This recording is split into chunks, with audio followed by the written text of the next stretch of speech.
She traveled nearly 2,000 miles to marry a stranger, a cattle baron in the heart of untamed Texas. She expected a hard life. She expected a practical man. She did not expect the whole town to be waiting on the platform, ready to laugh her back to Boston.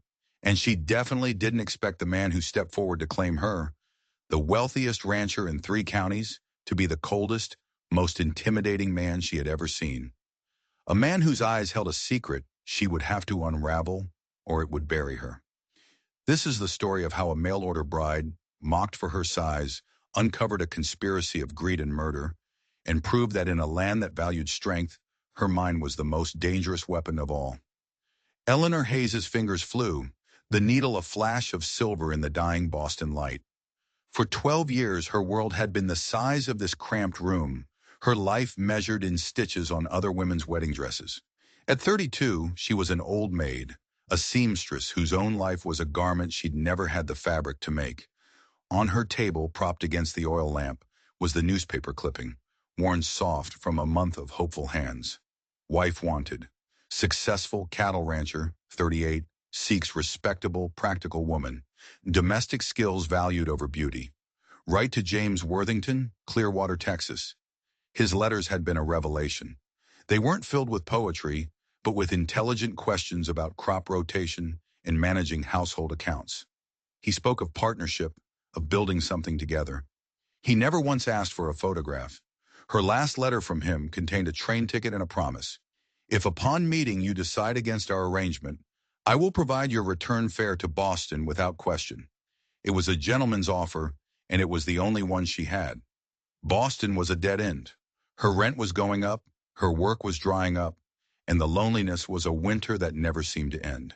So she'd packed her trunk, her needles, and her courage. She was heading west to meet a man she'd never seen, to start a life she could barely imagine. A knock on the door made her jump. It was her landlady's daughter, Martha, holding a small brown paper-wrapped parcel. "From Texas," the girl said. Eleanor's heart hammered against her ribs. She tore the paper away. Inside was a small, heavy silver brooch, expertly crafted into the shape of a desert rose. A note in that same strong handwriting lay beneath it. "For your journey. May it remind you that beauty thrives even in the harshest landscapes. J.W." She pinned the brooch to her collar, her fingers trembling. This small gift, this unexpected touch of sensitivity, felt like a promise that the man who wrote those intelligent letters was also a man with a heart. She didn't know then that the brooch wasn't a promise. It was a warning. And the man who sent it was not the man she was going to meet. The 5-day train journey was a blur of rumbling wheels and changing landscapes. The lush green of the east bled away into the vast, unforgiving plains of Texas. She was an island of solitude in her heavy wool dress, a quiet, full-figured woman who drew few glances and no conversation. On the final day, a family got on, and their little girl pointed a chubby finger. "Mama," she said, her voice piercing the quiet of the car, "why is that lady so fat?" The mother's face went crimson. The father mumbled about manners. It was a familiar, stinging ritual. Eleanor just smiled her small, practiced smile and looked out the window, touching the silver rose at her collar for a reassurance it couldn't really offer. Clearwater, Texas, shimmered into view, a handful of buildings thrown down on the dusty plains. As the train hissed to a stop, Eleanor's heart felt like it was trying to beat its way out of her chest. This was it. The moment that would define the rest of her life. She stepped down from the train car, her carpet bag clutched in her hand, and felt the weight of a dozen pairs of eyes. A newcomer was an event here, and a mail-order bride of her size was apparently a spectacle. The whispers started immediately, little gusts of cruelty in the dry Texas air. "That's Worthington's bride? Good Lord, does he know? He'll need a sturdier wagon." She kept her chin high, her face a neutral mask she had perfected over years of similar assaults. She scanned the platform for a man who might be James Worthington, a man of 38, practical, maybe a little softened by success. "You must be Miss Hayes." The voice came from behind her, deep and cold as a well. She turned. The man was not what she expected. He was tall, with shoulders that seemed to block out the sun, and a face that looked like it had been carved from granite. Dark hair, shot with silver at the temples, framed intelligent gray eyes that held no welcome. None at all. He looked to be the right age, 38, but there was nothing soft about him. He was handsome in a way that was dangerous, and he was looking at her not with the hopeful gaze of a prospective groom, but with the flat, assessing stare of a man evaluating livestock. "I'm James Worthington," he said, tipping his hat, but the gesture was a formality, stripped of any warmth. "Welcome to Clearwater." The kind, thoughtful man from the letters was nowhere to be found in this man's presence. The disconnect was so jarring she could barely speak. "Mr. Worthington," she managed, her voice a reedy whisper. He took her bag with an efficiency that was almost dismissive and led her toward a waiting wagon. The whispers followed them, louder now. James Worthington gave no sign he heard them, but a muscle twitched in his jaw, a tiny signal of a storm raging beneath that calm exterior. He helped her onto the wagon seat, his hands strong and impersonal, and they drove down the main street in a silence that was heavier than any words. Every person they passed stopped to stare. The town had been waiting for this show, and Eleanor was the unwilling star. At the hotel, he secured her a room, his conversation with the clerk brief and businesslike. He handed her the key. "Your trunk will be delivered. I'll call for you at 6 for dinner." And then he was gone. He walked away without a backward glance, leaving Eleanor alone in the lobby, the target of every curious stare. She fled up the stairs to her room and sank onto the bed, the carefully constructed walls of her composure finally crumbling. What had she done? She had traded the quiet ridicule of Boston for the open mockery of an entire town. And the man she had come to marry, the man whose letters had promised partnership and respect, was a stranger. A cold, hard stranger who looked at her with disappointment, or worse, with nothing at all. She felt a wave of despair so profound it almost buckled her. She had gambled everything on this one chance, and it seemed she had already lost. That evening, Eleanor dressed for dinner as if she were preparing for battle. She chose her best dress, a royal blue wool that brought out the color in her eyes, and arranged her hair with painstaking care. She pinned the silver rose brooch to her collar. It was a reminder of the man she had believed in, the man of the letters. She would face the cold stranger who wore his name with the dignity that man had inspired. James was waiting in the lobby, dressed in a dark, well-tailored suit. His eyes swept over her, and for a fraction of a second, she saw a flicker of something. Surprise, maybe even approval. But it was gone as quickly as it appeared. He offered his arm, and the silence in the hotel dining room when they entered was absolute. Every eye was on them. Every whisper was about them. James seemed oblivious, his face an impassive mask as he held her chair and ordered a bottle of wine. The silence between them was excruciating. Eleanor stared at her menu, the words blurring together. "I believe in plain speaking, Miss Hayes," he said finally, his voice low and direct. "You've heard the town's opinion of our arrangement. I imagine you have questions." "Only one," she said, finding a sliver of her own strength. "Do you share their disappointment?" He looked at her, his gray eyes unreadable. "I did not request a photograph because a person's character cannot be captured on a piece of paper. Your letters showed intelligence and fortitude. Nothing I have seen today has changed that assessment." It wasn't a compliment, not really. It was a statement of fact, as cold and practical as the man himself. But it was also a shield against the town's judgment, and for that she was grateful. "Their opinions matter very little," he continued, gesturing vaguely at the other diners. "My ranch is 20 miles from here. What matters is whether you and I can form a partnership that is mutually beneficial." "And do you believe we can?" she asked, her voice barely a whisper. "I believe it's worth discovering," he said, and for the first time a small, almost imperceptible smile touched his lips. It didn't reach his eyes, but it was something, a crack in the granite. As they ate, he told her about his ranch. 5,000 acres, 2,000 head of cattle, a house he'd built with his own hands. He spoke of his land with a quiet passion that was missing from every other part of his conversation. This ranch was his heart, his soul. He'd built it from nothing, fighting drought, bandits, and the doubts of other men. He was a man who valued perseverance, who had forged his own destiny. And as he spoke, Eleanor began to understand him a little better. He wasn't a man for easy sentiment. He was a man of substance, a man who had earned everything he had. I promised in my letter, he said as the meal concluded, that if you wish to return to Boston, I would arrange it. That offer stands. He was giving her an out. After seeing her, after hearing the town's mockery, he was still honoring his word. She looked at him, at this hard, unyielding man, who nonetheless possessed a core of solid integrity. She thought of her lonely room in Boston, of the life that held nothing for her but more of the same, and she made a decision. I traveled here seeking a partnership, Mr. Worthington, she said, her voice clear and steady. If your offer of marriage still stands, I accept.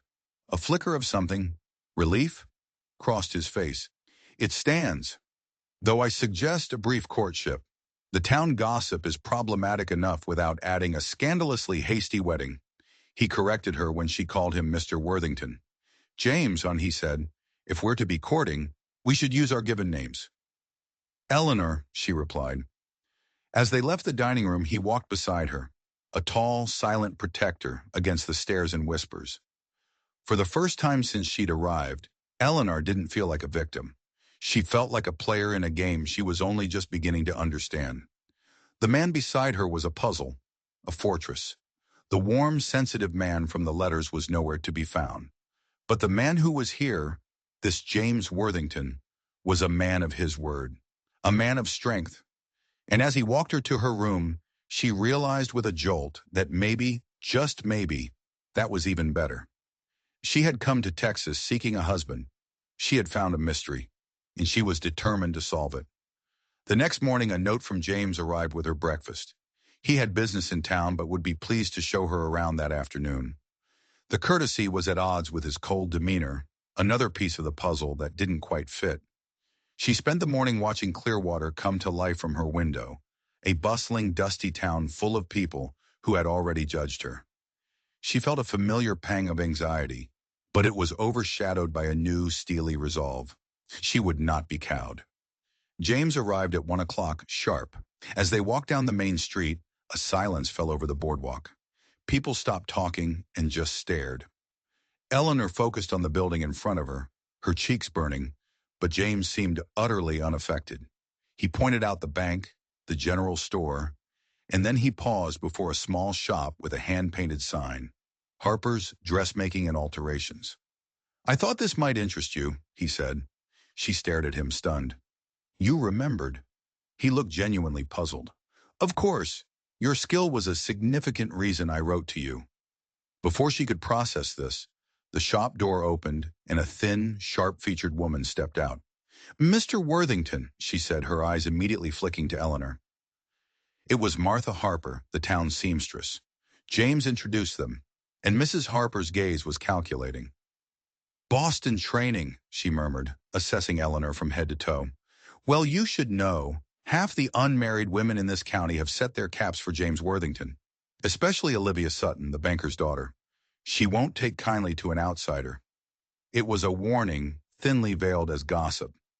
I imagine my arrival has been quite the entertainment, Eleanor said, meeting the woman's gaze directly. But I would prefer honest discourse to veiled insults. Mrs. Harper's eyes widened, and then a slow, reluctant smile spread across her face. Well, perhaps there's more to you than meets the eye, Miss Hayes. Come in. Have some tea. While James attended to business, Eleanor sat with Martha Harper, and the two women, professionals in a world that often dismissed their skills, found a surprising common ground. Martha was a widow, shrewd and pragmatic, who had built her business from scratch. She respected Eleanor's experience, and for the first time, Eleanor felt a flicker of potential acceptance in this hostile town. Just be careful, Martha warned as they finished their tea. Olivia Sutton is used to getting what she wants, and her father, George Sutton, owns more than just the bank. He owns the loyalty of a lot of people in this town. When James returned, Eleanor mentioned the banker's daughter. She seems quite determined, Eleanor observed. James's expression hardened almost imperceptibly. Olivia understands transactions. She sees a marriage to me as a merger of assets. Her father agrees. And you don't? I'm building a life, not a portfolio, he said, his voice flat. I require a partner, not a decorative asset. Just then, a musical voice called out from across the street, "James, darling!" A vision in yellow silk glided toward them. She was everything Eleanor was not. Slender, blonde, delicate as a porcelain doll, her blue eyes were fixed on James with an adoration that was both cloying and possessive. This had to be Olivia Sutton. "Miss Sutton," James said, his tone polite but distant. Olivia's gaze slid to Eleanor, and a flicker of pure venom crossed her pretty face before being replaced by a bright false smile. "And who is this?" she asked, her voice dripping with condescending sweetness. James introduced them. "Miss Hayes is my guest," he said, his voice leaving no room for misunderstanding. "She arrived at my invitation." Olivia's smile tightened. "How lovely. I do hope you enjoy your brief stay in our little town." The emphasis was unmistakable. It was a declaration of war. Olivia Sutton saw Eleanor as a temporary inconvenience, an obstacle to be removed, and she was making it clear that she would do the removing. The encounter left a bitter taste in Eleanor's mouth. This wasn't just about social rivalry. There was a coldness in Olivia's eyes, a ruthlessness that went beyond simple jealousy. She wanted James Worthington, and more than that, she wanted his empire, and she would not let a mail-order seamstress from Boston stand in her way. As James walked Eleanor back to the hotel, the weight of the day settled on her. The town's scorn was one thing. A determined, beautiful, and well-connected rival was another thing entirely. "Tomorrow," James said, pausing at the hotel entrance, "I must return to the ranch. I would be honored if you would accompany me, to see the place that might become your home." It was a crucial step, a test, and as she looked at his strong, unreadable face, she knew she had to accept. She had to see the heart of his world, the ranch he had built. But as she agreed, she couldn't shake the feeling that she was walking into a trap. Clearwater wasn't just a town full of gossips. It was a battlefield, and she had just met the enemy general. Olivia Sutton wasn't just trying to win a man. She was fighting for a kingdom, and Eleanor had a horrifying thought. What if the coldness in James's eyes wasn't just his nature? What if it was fear? Fear of the woman he was supposed to marry, not her, Olivia. The next day, the buggy ride to the ranch was a revelation. The Texas landscape, which had seemed so harsh and empty from the train, was alive with color. Wildflowers carpeted the rolling hills. James pointed out the boundaries of his land, his voice losing its cold edge and taking on a quiet pride. He spoke of water rights and grazing patterns, of the years of work it had taken to turn this unforgiving land into a thriving enterprise. For the first time, Eleanor saw a flicker of the man from the letters, a man of vision and passion, though his passion was for his land, not for people. The ranch itself was breathtaking. The main house was a solid, two-story structure of local limestone, built for endurance, not for show. It was surrounded by barns, corrals, and bunkhouses. It wasn't a home, it was a fortress, an empire. As he led her through the house, the reason for its size became clear. He'd designed it for a family. 6 bedrooms, he said, his voice flat, though I only use one. It was a house built on hope, but now it felt empty, haunted by a dream that hadn't come true. Then he showed her something that made her stop in her tracks. In the east wing, a large room with perfect northern light had been set up, not as a bedroom, but as a workshop. A high-quality sewing machine stood against one wall. A massive cutting table dominated the center of the room. Bolts of fabric were neatly stacked on shelves. "It occurred to me you might appreciate a dedicated workspace," he said, watching her reaction. This was more than just a thoughtful gesture. This was a profound sign of respect. He saw her not just as a potential wife, but as a skilled professional. He was giving her a space to be herself, to continue the work that had defined her life. It was a gesture of partnership so tangible, so unexpected, it brought tears to her eyes. This was the man from the letters. He was here, buried beneath the layers of granite and ice. Just as she was absorbing this, a man appeared in the doorway. He was tall and weathered, with kind eyes that held a deep sadness. "Mr. Worthington," he said, his voice soft, "Johnson's back. Says the Coopers have cattle on our side of the fence line again." Lucas, James said, turning to Eleanor. This is my foreman, Lucas Peterson. Lucas, Miss Eleanor Hayes. Lucas tipped his hat. Ma'am, he said, but his eyes held a strange intensity as he looked at her. It wasn't just a greeting, it was a plea. He looked from her to James and then back again, and in that fleeting glance, Eleanor saw a terrible secret. Lucas Peterson knew something. Something about James. Something about this ranch that changed everything. James excused himself to ride out and deal with the trespassing cattle, leaving Eleanor to be shown the rest of the grounds by Lucas's wife, Maria. Maria was quiet and efficient, but there was a nervousness about her, a constant, furtive glancing over her shoulder. The entire ranch felt like it was holding its breath. Later, as Eleanor was preparing to leave, she found herself alone with Lucas for a moment near the stables. He was checking the saddle on a powerful-looking horse. Miss Hayes, he said, his back still to her. Mr. Worthington. He's a good man, the best I've ever known, but he carries a heavy burden. What kind of burden? She asked, her heart starting to pound. Lucas turned, and the sadness in his eyes was overwhelming. He wasn't always like this. So hard, so silent. Before, he trailed off, shaking his head. Before what? Eleanor pressed. Lucas took a deep breath. Before his first wife died. The words hit her like a physical blow. A first wife. James had never mentioned a first wife. Not in his letters, not in their conversations. It was a deliberate, shocking omission. How did she die? Eleanor whispered. Lucas looked toward the main house, his face grim. They called it a riding accident, thrown from her horse. But there were whispers. People in town. They say things. What things? He finally met her eyes, and what she saw there chilled her to the bone. They say it wasn't an accident. They say he was with her when it happened, and that he came back alone. The kind, thoughtful man from the letters was a lie. The cold, hard man she'd met was real, and now he might be something else entirely. A killer. She had traveled 2,000 miles to marry a man who might have murdered his first wife, and she was standing in the middle of his isolated fortress, miles from anywhere, completely and utterly alone. The brooch at her collar suddenly felt cold as ice against her skin. The beauty of the desert rose now seemed menacing, a symbol of a beautiful life cut tragically short. She looked at the big house, at the sprawling, empty land, and she understood the town's hostility wasn't just about her size. It was about her survival.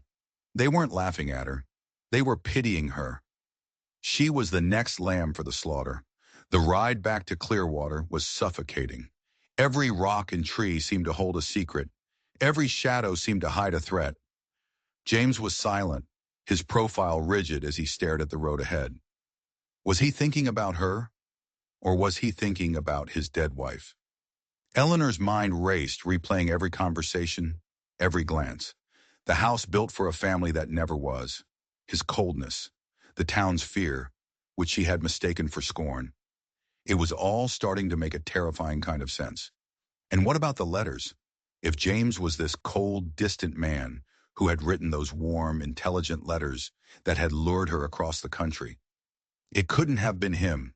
It just couldn't. Then who? Lucas. Had the foreman been his ghostwriter, trying to find a replacement for the woman this ranch had already consumed? The question swirled in her head, a vortex of fear and confusion. When they reached the hotel, James spoke for the first time. I will be at the ranch for several days. This boundary dispute with the Coopers requires my full attention. Was it a real dispute, or a convenient excuse? A way to keep her at a distance while he decided her fate? Use the time to explore the town further, he said. It sounded less like a suggestion and more like a warning. See what you're getting into. See if you can survive it. That night, sleep was impossible. The whispers from the platform now sounded like accusations. The face of Lucas Peterson, etched with sadness and fear, haunted her. She was a seamstress from Boston. She knew fabrics and stitches, not conspiracies and murder. What was she supposed to do? Flee? Take the return fare he had offered and run back to her lonely life? The thought was tempting. It was the safe choice. But then she thought of the sewing room, the one thoughtful, genuine gesture he had made. A man who respected her skills enough to build her a workshop. Could he really be a monster? Or was he a victim, haunted and hardened by a tragedy he couldn't speak of? Her courage, the same courage that had brought her all this way, won out over her fear. She would not run. Not yet. She would stay. She would investigate. She would find out what really happened to the first Mrs. Worthington. She was a woman who could read the hidden language of a garment, who could see the pattern in 1,000 tiny stitches. Now she would use that same skill to unravel the secrets of Clearwater. The next morning, Eleanor walked into Martha Harper's dress shop with a new purpose. She wasn't just a potential customer, she was a detective. "Martha," she began, her voice steady, "you warned me about Olivia Sutton. Tell me more. Tell me everything." Martha's eyes narrowed. "This isn't just idle gossip, is it?" "No," Eleanor said. "This is about survival." So Martha told her. She told her about Sarah Worthington, James's first wife. She'd been a vibrant, laughing girl, a rancher's daughter from a neighboring county. She and James had been deeply in love, the kind of love that lit up a room. They were building their dream together. And then one afternoon, she went for a ride and never came back. James had found her at the bottom of a ravine, her neck broken. The horse had a clean break in its leg and had to be shot. A tragic, freak accident. "But," Eleanor prodded. "But," Martha said, lowering her voice, "George Sutton, the banker, was the first one to call it something else. He started the whispers, that James had a temper, that he and Sarah had been arguing, that maybe he'd spooked the horse himself. Nothing anyone could prove, of course, but the mud stuck, especially since Sutton had his own reasons for wanting James out of the way." "Olivia," Eleanor breathed. "Even back then," Martha nodded. "George Sutton has always seen James's ranch, especially its water rights, as the key to controlling this whole territory. He wanted that merger. Sarah was in his way. And now, you are." A cold dread washed over Eleanor. This wasn't just a simple case of a suspicious death. This was a web, woven by the most powerful man in town. George Sutton hadn't just spread rumors. He had orchestrated a character assassination, poisoning the town against James for his own gain. "And the Coopers?" Eleanor asked, remembering the boundary dispute. "The ones with the trespassing cattle?" Martha snorted. "Hal Cooper is a shiftless drunk who owes the bank a fortune. He does whatever George Sutton tells him to do. That dispute is a distraction, a way to keep James busy and isolated out at his ranch." It all clicked into place. The hostility, the whispers, the perfectly timed distractions. It was all a campaign, a war of whispers and shadows waged by George and Olivia Sutton. They weren't just trying to drive her away. They were trying to break James, to isolate him, to make him so desperate he would finally give in and marry Olivia, handing them his empire on a silver platter. And the brooch, the silver rose. Did Sarah Worthington ever wear a brooch like this? Eleanor asked, her hand going to her collar. Martha's eyes widened. My God. Yes. It was her favorite. James had it made for her. After she died, he kept it. I never thought he'd give it to anyone else. He had given her his dead wife's favorite piece of jewelry. It wasn't a warning. It was a test. He was showing her the ghost she had to contend with, the memory he was still shackled to. He wasn't a killer. He was a man drowning in grief, a grief so profound it had frozen him solid. The man from the letters, the warm, intelligent man, was the real James. The man he had been with Sarah. The cold stranger was the ghost. Armed with this new understanding, Eleanor's fear transformed into a blazing anger. The Suttons had used a woman's tragic death as a weapon. They had slandered a grieving husband, and they were trying to destroy any chance he had at a future. Well, she would not let that happen. Her next stop was the bank. She needed to see her enemy up close. With the excuse of cashing a bank draft, she walked into the imposing brick building. George Sutton sat at a large desk in the back, a man whose tailored suit and silver hair couldn't hide the predatory glint in his eyes. And then Olivia emerged from a side office, a vision of calculated perfection. Why, Miss Hayes? Olivia said, her smile as sharp as broken glass. Still in town? I am surprised. Clearwater has its charms, Eleanor replied, her voice cool. And I find I'm not so easily discouraged. Some people are simply too stubborn to know what's good for them, Olivia purred, her eyes flicking over Eleanor's full figure with undisguised contempt. James needs a certain kind of wife, a woman who can stand beside him in society, a woman of refinement.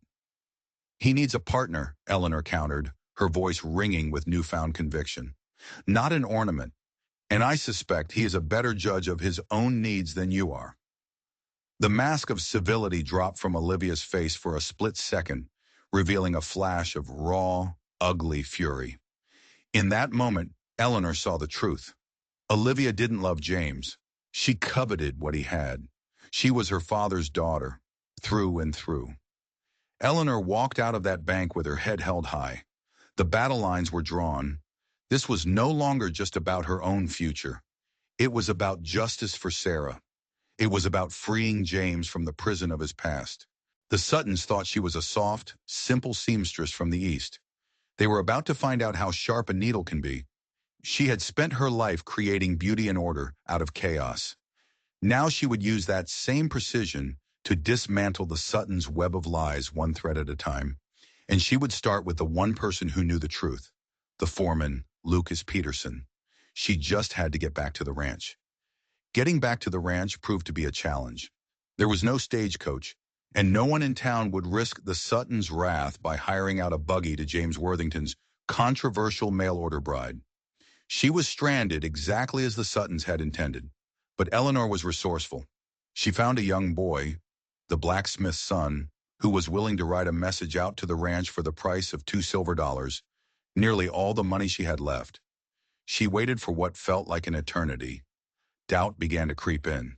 What if James didn't come? What if he believed the whispers?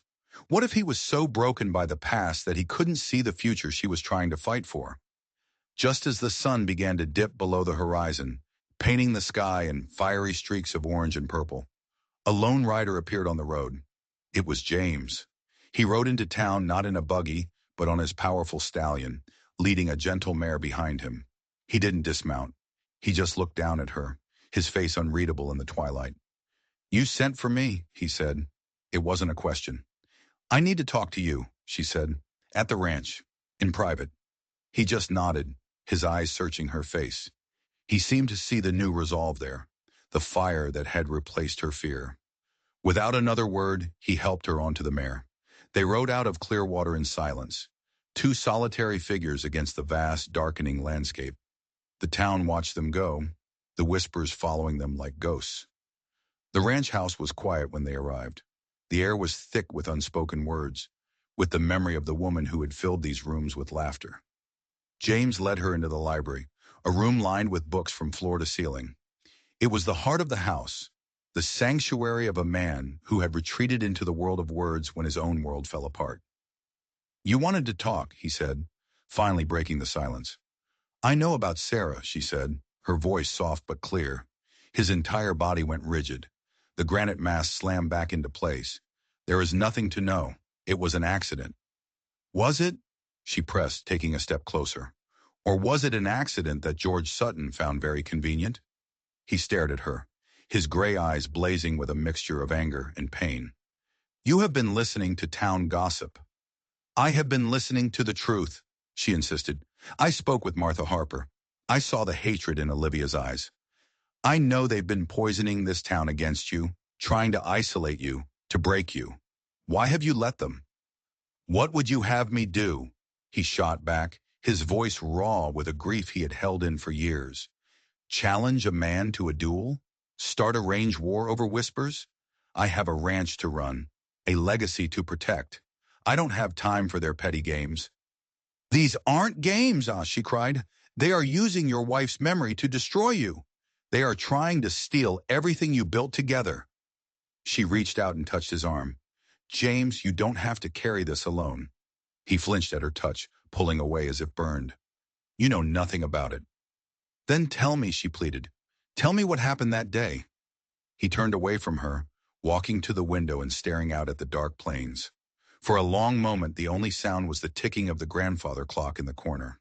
When he finally spoke, his voice was a broken whisper. "We had argued," he said, the words torn from him. "Something foolish. I don't even remember what. She rode off to clear her head. I followed her. I was I was angry. I rode too hard, too fast. I spooked her horse. It shied, lost its footing near the ravine, and it fell." He turned back to her, and the agony on his face was terrible to see. "It was my fault, you see." Sutton's whispers, they weren't entirely lies. "I was responsible. I killed her." The confession hung in the air, heavy and suffocating. This was his burden. Not murder, but guilt. A crushing, all-consuming guilt that had hollowed him out, leaving behind the cold shell of a man. Eleanor crossed the room and stood before him. She looked into his haunted eyes and saw not a killer, but a man who had judged and condemned himself more harshly than any town gossip ever could. "It was an accident, James," she said, her voice firm. "A terrible, tragic accident. The only crime committed that day was by George Sutton, who saw your grief and decided to use it as a weapon." She reached up and gently touched his face. This time he didn't pull away. He stood perfectly still, like a man who had forgotten the feeling of a gentle touch. "Who wrote the letters, James?" she asked softly. A flicker of confusion crossed his face. "What letters?" "The letters you sent to me in Boston," she said. "The ones that spoke of partnership and respect. The ones that made me believe in a man I'd never met." He looked genuinely baffled. I I only wrote the first one, the advertisement. My foreman, Lucas, he handled the correspondence after that. He said I was not a man for the right words." "So it was Lucas, but it wasn't a deception. It was an act of loyalty." Lucas knew the good man James was, buried beneath the grief, and he had tried to find someone who could see him too. He had tried to find someone who could bring him back to life. "The man in those letters, James. That's who you are," she said, her voice thick with emotion. "You've just forgotten. The Suttons have made you forget. But I see him, and I will not let them take him from you." In that moment, something shifted in the room. The ghost of Sarah Worthington wasn't a barrier between them anymore. She was a bond. Eleanor wasn't a replacement. She was a successor, a woman strong enough to take on the fight that James had been too grief-stricken to wage. A single tear tracked its way down James's weathered cheek. He looked at Eleanor, at this strong, determined woman who had traveled across a country, faced down a hostile town, and now stood in his library, offering him not pity, but a sword. For the first time in years, the ice around his heart began to crack. "What do we do?" he asked, his voice barely audible. A small, determined smile touched Eleanor's lips. "First, we stop letting them play their game. And then, we start our own. They think a seamstress and a broken rancher are no match for them. It's time we showed them what we're made of." The war for Worthington Ranch and for James's soul had just begun. Their first move was a declaration of intent. The following Sunday, James and Eleanor rode to church together. But this time, James didn't just drop her at the hotel. He walked with her, his hand resting possessively at the small of her back. He had given her Sarah's ring, a simple pearl surrounded by sapphires, and he slipped it onto her finger just before they entered the church, a public claiming. The gasp that rippled through the congregation was audible.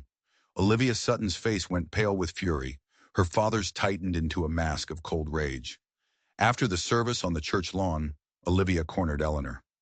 "That ring," she hissed, her voice low and venomous. "You have no right to wear that ring." "James seems to think I do," Eleanor replied calmly. "He's lost in his grief," Olivia spat. "He doesn't know what he's doing. But don't get comfortable. My father has business dealings with James, important dealings. He can be very persuasive. You will not last here, I promise you." It was a threat, plain and simple, and the Suttons were quick to act on it. The very next day, Martha Harper received an eviction notice. George Sutton, who owned her building, had terminated her lease. The message was clear. Anyone who befriended Eleanor Hayes would pay the price. Eleanor was devastated, but James was furious. It was the first time she'd seen a fire in his eyes that wasn't fueled by grief.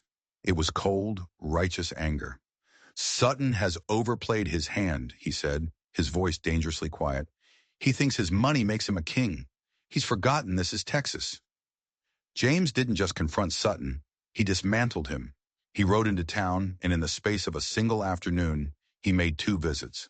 The first was to Lawrence Jenkins, the one man on the bank's board of directors who wasn't in Sutton's pocket. James presented Jenkins with evidence he'd been quietly gathering for months, proof that Sutton had been using the bank's funds to pressure ranchers into selling him their water rights. It was a ticking time bomb that would ruin Sutton if it ever came out. His second visit was to a dusty, overlooked office at the end of town, the office of the land registrar. He emerged an hour later with a deed. He hadn't just saved Martha's shop. He had bought the entire block of buildings Sutton owned, right out from under him, using a holding company in a series of transactions so swift and complex that Sutton didn't know what had happened until it was over. Martha had a new landlord, and her rent was cut in half. The move was a masterstroke of strategy. James had used his enemy's own weapon, money and influence, against him, but he'd done it with the quiet efficiency of a master chess player. Eleanor watched him, awestruck. The broken man was gone. In his place was a formidable, brilliant strategist, her partner. The Suttons were staggered but not defeated. They escalated. Their new plan was far more insidious. They couldn't break James financially, so they would ruin him personally. They would prove once and for all that he had murdered his first wife. Their weapon was Hal Cooper, the rancher with the trespassing cattle. Cooper began to spread a news story in the saloon. He claimed that on the day Sarah died, he'd been out hunting near the ravine. He said he'd heard James and Sarah arguing, their voices raised in anger, and then he'd heard Sarah scream. He claimed he'd been too scared of Worthington to come forward before, but now his conscience was eating at him. It was a lie, but it was a damning one. The old whispers roared back to life, now with a supposed eyewitness. The town sheriff, a man firmly in George Sutton's pocket, had no choice but to open an official investigation. James Worthington was now a murder suspect. They were trapped. Cooper's word against James's. And James's word was tainted by his own guilt and years of silence. It seemed the Suttons had finally found a way to win. They would see James hang, and then they would swoop in to pick up the pieces of his shattered empire. Eleanor refused to despair. Cooper is the weak link, she said to James and Lucas as they sat in the library, the shadow of the law hanging over them. He's a drunk and he's in debt to Sutton. He's being blackmailed or paid off. We just have to prove it. But how? Cooper was sticking to his story, coached and protected by the Suttons. The sheriff was stonewalling. Time was running out. It was Eleanor, the seamstress, who saw the thread that would unravel it all. In Boston, she said, her mind working furiously, when a wealthy client accused one of the junior seamstresses of theft, we didn't look for evidence. We created a situation where she would expose herself. She looked at James, her eyes shining with a daring idea. We need to set a trap. Her plan was audacious. It was dangerous. But it was the only chance they had. They would use the upcoming Cattlemen's Association dinner in Dallas, the very event Olivia had planned to use to humiliate Eleanor, as their stage. The Suttons believe they are on the verge of victory, Eleanor explained. They will be arrogant. They will be careless. And we will use that arrogance against them. The plan had 2 parts. First, James would publicly appear to be breaking under the pressure. He would drink too much at the saloon. He would let it be known that the investigation was ruining him, that he was considering a deal with Sutton to make it all go away. He would play the part of a defeated man. Second, Eleanor would approach George Sutton herself. She would pretend to betray James. She would go to the banker and offer him a deal. She would provide him with a piece of damning evidence against James in exchange for a quiet, comfortable life somewhere far away from Texas. What evidence? James asked, his face grim. Eleanor smiled, a flicker of steel in her eyes. Evidence that doesn't exist yet, but it will. In her new sewing room, Eleanor went to work. But she wasn't sewing a dress. She was forging a confession. She spent hours studying James's handwriting from old ranch ledgers. She found a piece of aged paper and an old bottle of ink. With the painstaking precision of a master craftswoman, she created a single page from a diary supposedly written by James Worthington. The entry was dated the day after Sarah's death. It was a masterpiece of emotional manipulation, a guilt-ridden, ambiguous confession that could be read as either the words of a man who had accidentally caused his wife's death or the words of a cold-blooded killer. It was just enough to convict him in the court of public opinion, and maybe in a real court too. The night of the cattleman's dinner arrived. The grand ballroom of the Dallas Hotel was filled with the richest and most powerful men in Texas. The Suttons were in their element, holding court, accepting condolences for their friend James Worthington's tragic downfall. James played his part perfectly. He was disheveled, his eyes haunted. He drank whiskey after whiskey, his hand trembling slightly.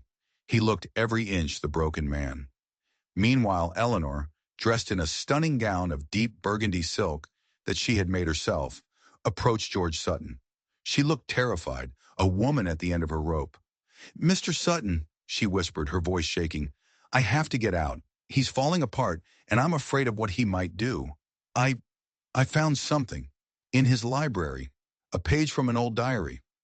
She let him see the forged page, tucked inside her reticule. Sutton's eyes widened with greedy triumph. This was it, the final nail in James's coffin. "I'll give it to you," Eleanor said, "in exchange for $10,000 and a train ticket to California. Tonight." Sutton agreed immediately. He told her to meet him in the hotel's private study in 1 hour.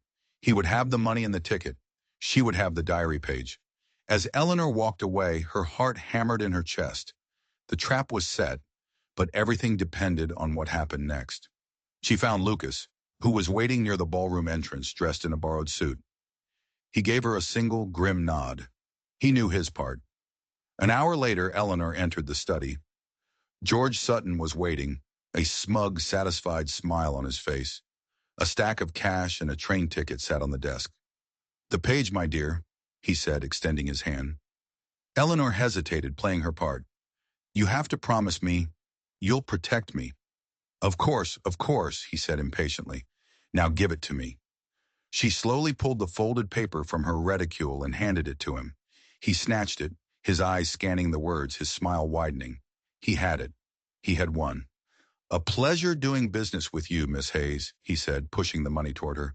"Or should I say, the soon-to-be very rich widow Worthington." And that's when the door behind him opened.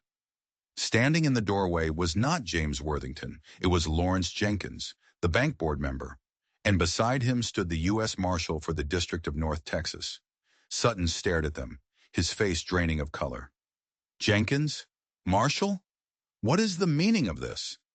"The meaning, George," Jenkins said, his voice cold as ice, "is that you've just been caught attempting to suborn perjury and fabricate evidence in a murder investigation." "What? This is ludicrous," Sutton stammered, clutching the diary page. "This woman, she brought this to me. It's Worthington's confession." "Is it?"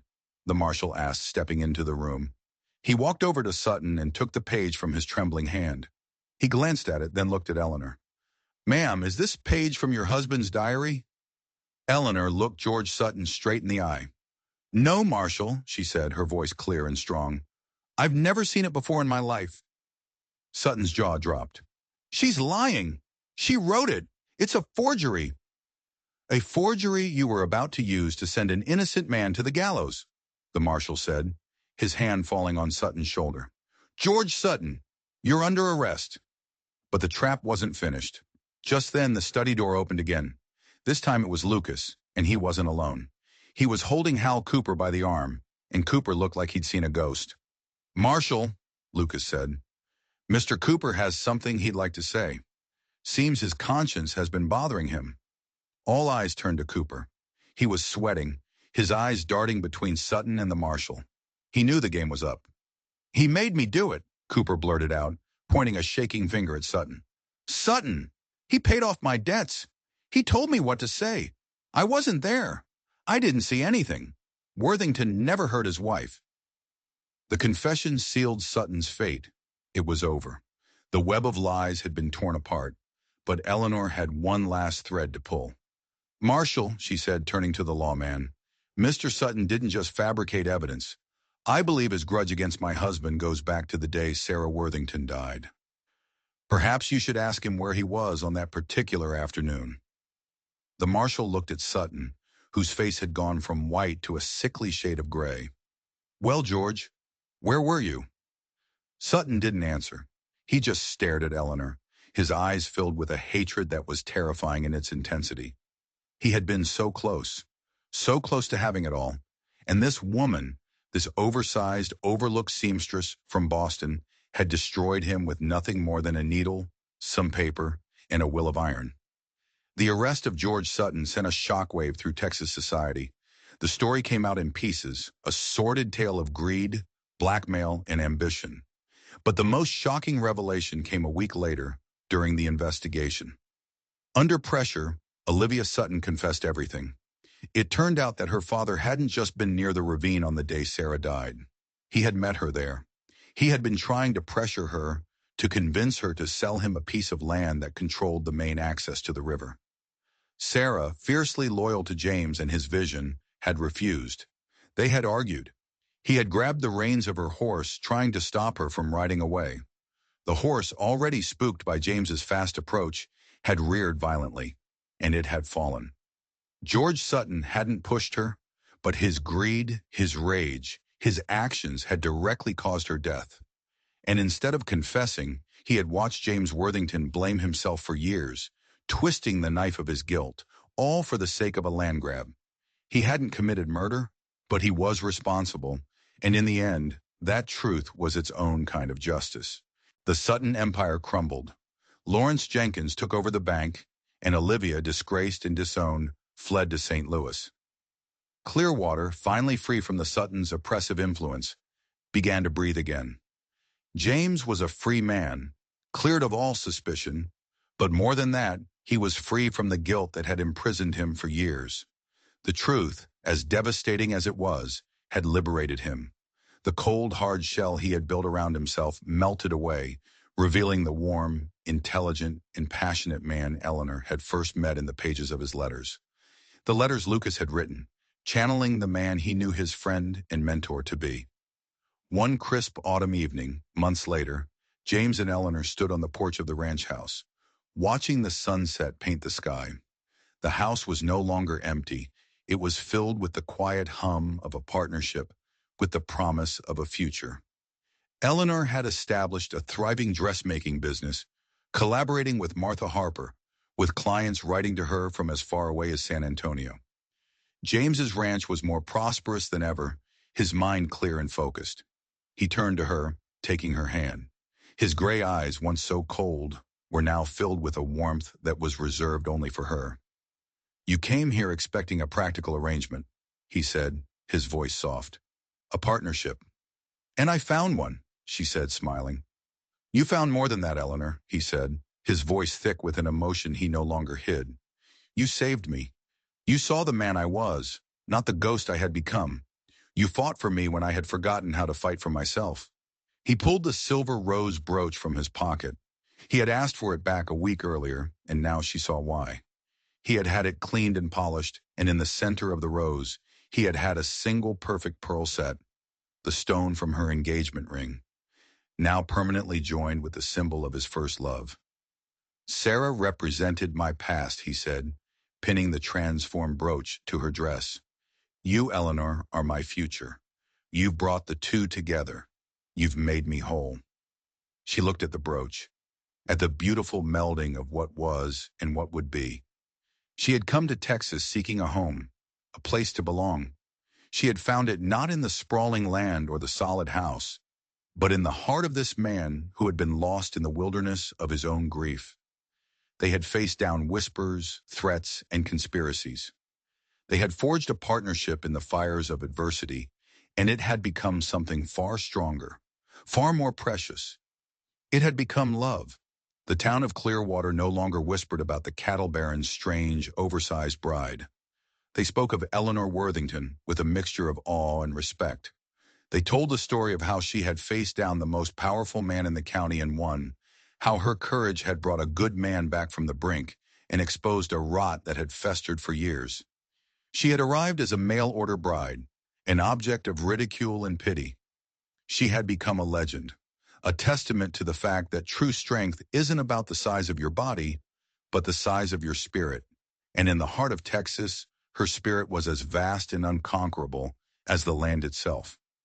If you enjoyed this story of justice and resilience, make sure you're subscribed to the channel because the stories we have coming up are just as incredible. Don't forget to hit that notification bell so you don't miss a single one. And check out the 2 videos on your screen right now for more tales you won't be able to forget. We'll see you in the next one.